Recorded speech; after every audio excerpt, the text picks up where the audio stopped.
Dolar, raja tanpa mahkota baru.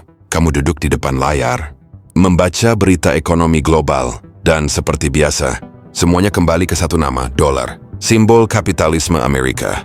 Ini masih menjadi darah kehidupan sistem keuangan dunia. Entah itu harga minyak, pinjaman negara berkembang, atau cadangan devisa bank sentral, dolar terus berada di jantungnya. Tapi di balik kekuatan itu, kamu mulai mencium aroma kegelisahan. Kekuatan yang terlalu lama tak tertantang, seringkali tak menyadari kapan tahtanya mulai lapuk.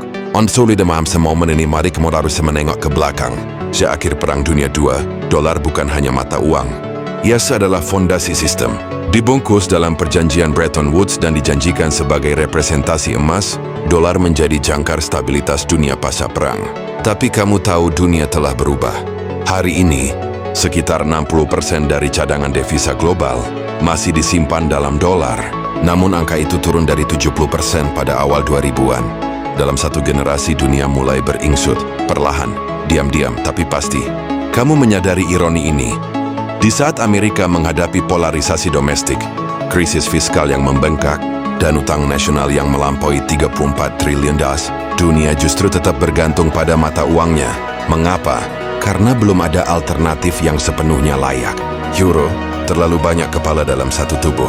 Yen terlalu tertutup. Yuan, kita akan sampai ke sana.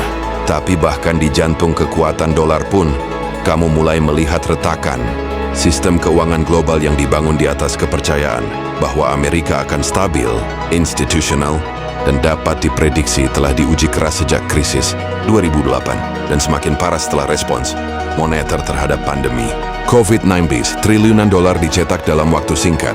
Stimulus besar-besaran yang disalurkan ke masyarakat memang menyelamatkan resesi, tapi kamu tahu konsekuensinya datang dalam bentuk inflasi dan ketidakpercayaan terhadap nilai jangka panjang dolar itu sendiri. Kamu mungkin bertanya, apakah ini berarti dolar sedang sekarat? Tidak.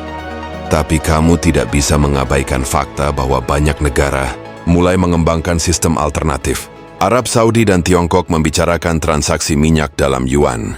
Rusia telah keluar dari sistem SWIFT. Brasil, India, dan Afrika Selatan mempercepat pembicaraan sistem pembayaran regional.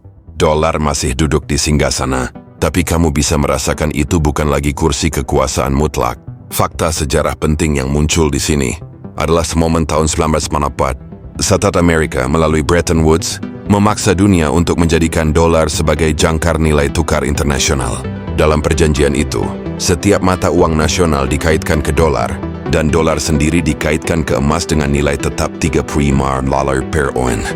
Tapi tahukah kamu bahwa dua delegasi besar saat itu, John Maynard Keynes dari Inggris dan Harry Dexter White dari Australia memiliki visi berbeda. Keynes ingin dunia memakai bancor, mata uang internasional netral. Tapi White membawa kekuatan pemenang perang di tangannya, memaksakan dolar. Dunia tidak benar-benar memilih, ia dipaksa. Menariknya, banyak yang tidak tahu bahwa pada 1965, Presiden Prancis Charles de Gaulle pernah memerintahkan kapal-kapal militer Prancis membawa tumpukan dolar AS ke New York hanya untuk menukarnya dengan emas, menyoroti kelemahan sistem yang terlalu menggantung pada janji Washington. Itu adalah protes simbolik terhadap dominasi dolar. Dan itu adalah salah satu dari banyak episode yang menunjukkan dunia tak pernah sepenuhnya nyaman dengan sistem ini. Tapi kembali ke masa kini, kamu melihat bahwa kekuatan dolar hari ini bukan hanya soal ekonomi. Ia adalah alat kekuasaan. Ketika AES memberi sanksi, itu bukan hanya tekanan politik, itu ekskomunikasi dari sistem keuangan global. Tapi alat yang terlalu sering dipakai bisa tumpul. Setelah Rusia dikeluarkan dari SWIFT, negara-negara lain mulai bertanya, apakah kami yang berikutnya? Di tengah kekhawatiran itu, kamu menyaksikan kemunculan yuan digital, bukan hanya sebagai eksperimen teknologi, tapi sebagai sinyal keras bahwa dominasi tunggal dolar sedang ditantang. Dengan cara yang lebih halus namun dalam jangka panjang bisa lebih menghantam. Para analis masih berdebat, apakah ini adalah awal dari dunia multipolar finansial yang baru atau sekadar guncangan kecil dalam dominasi dolar. Tapi jika kamu membaca tren, kamu tahu bahwa sejarah bergerak bukan dengan ledakan, melainkan dengan gesekan yang terus-menerus. Dan sebelum kita menyelami yuan digital lebih jauh, ayo jeda sejenak. Jika kamu mengikuti alur analisis ini, pertimbangkan untuk subscribe ke channel ini agar kamu tak tertinggal di setiap pembahasan berikutnya, karena dalam dunia yang berubah cepat, Wawasan adalah senjata. Yuan digital eksperimen Tiongkok yang diseriusi dunia. Kau mengamati layar, mendapati satu istilah baru yang makin sering muncul di koran keuangan dan laporan. Lembaga internasional, ICNE, atau dalam penyebutan resminya, Digital Currency Electronic Payment, DCP, proyek Yuan digital milik Tiongkok. Tapi ini bukan sekadar uang elektronik biasa seperti saldo dompet digital milikmu. Bukan pula versi Asia dari PayPal. Ini adalah proyek mata uang digital bank sentral, CBDC, yang paling maju di dunia. Dikembangkan bukan oleh startup atau konsorsium swasta, tetapi oleh negara dengan sistem kendali terpusat paling rapat abad ini. Kamu menyaksikan bagaimana uji coba Yuan digital. Dimulai di kota-kota seperti Shenzhen, Suzhou, dan Chengdu sejak 2020. Warga diberi uang digital dalam bentuk undian. Mereka menggunakannya untuk belanja di supermarket, membayar tiket metro, bahkan membayar denda lalu lintas. Dari luar, semua terlihat seperti sekadar inovasi fintech. Tapi kamu tahu, ini jauh lebih dari itu. Ini adalah laboratorium keuangan geopolitik dan kamu sedang melihatnya dibuka di depan mata. Pertanyaannya, mengapa Tiongkok begitu ambisius mengembangkan Yuan digital? Jawabannya ada 3 kata: kontrol, efisiensi, dan strategi global. Pertama, soal kontrol. Dengan Yuan digital, pemerintah Tiongkok dapat melacak setiap transaksi dengan presisi yang belum pernah ada sebelumnya. Tidak ada lagi uang tunai yang sulit dilacak, tidak ada lagi ruang abu-abu bagi korupsi kecil atau transaksi ilegal.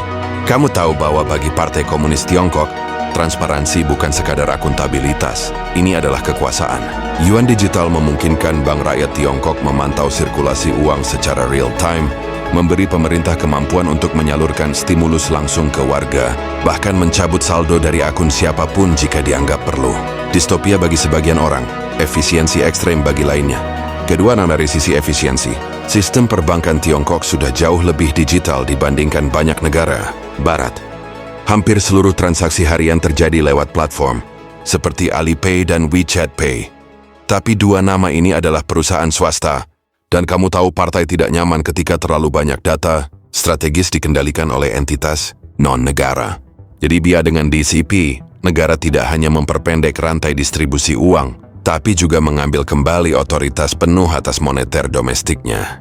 Namun poin ketiga, dan yang paling menarik bagimu, adalah strategi global.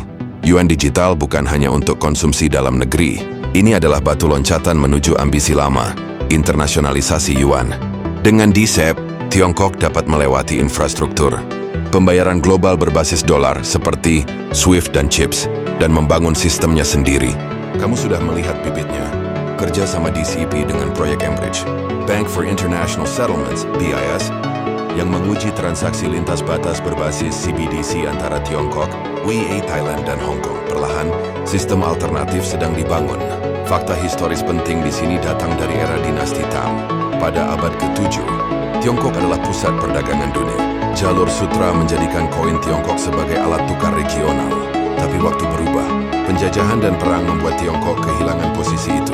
Sejak era Deng Xiaoping, semangat membangkitkan kembali kejayaan menjadi visi diam-diam. Dan celana dunia modern mata uang adalah simbol kejayaan itu. Trivia menarik, pada 2021, dalam sebuah uji coba besar di Shenzhen, pemerintah Tiongkok membagikan 10 juta Yuan digital sekitar 1 juta kepada 80.000 warga, terpilih dalam bentuk angpau digital. Tujuannya, mengamati pola konsumsi, tingkat adopsi, dan bagaimana sistem merespons lonjakan transaksi. Ini bukan sekadar subsidi, ini adalah eksperimen sosial berskala besar yang dibungkus dengan kado merah.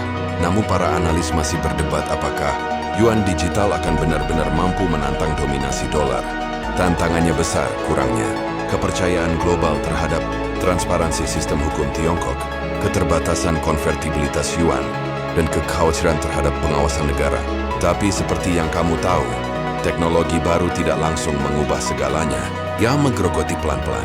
Seperti air yang memahat batu, kamu juga melihat bagaimana negara-negara seperti Rusia, Iran, dan bahkan Brasil mulai menyatakan ketertarikan untuk menjajaki penggunaan Yuan digital dalam transaksi bilateral. Bukan karena mereka lebih percaya pada Tiongkok daripada ADRS, tapi karena mereka lebih takut pada sanksi dolar dibanding potensi pengawasan Beijing. Dan disinilah kamu menyadari sesuatu yang lebih besar. DCEP bukan hanya tentang uang, Ini adalah babak baru dari perang sistemik antara model liberal, barat yang terdesentralisasi dan model otoriter yang efisien. Dari timur, jika dulu perang adalah soal senjata, kini kamu menyaksikan bentrokan arsitektur keuangan. Jangan lupa video seperti ini butuh dukunganmu. Klik tombol subscribe sekarang dan aktifkan notifikasi agar kamu terus mendapat perspektif mendalam soal arah dunia yang berubah.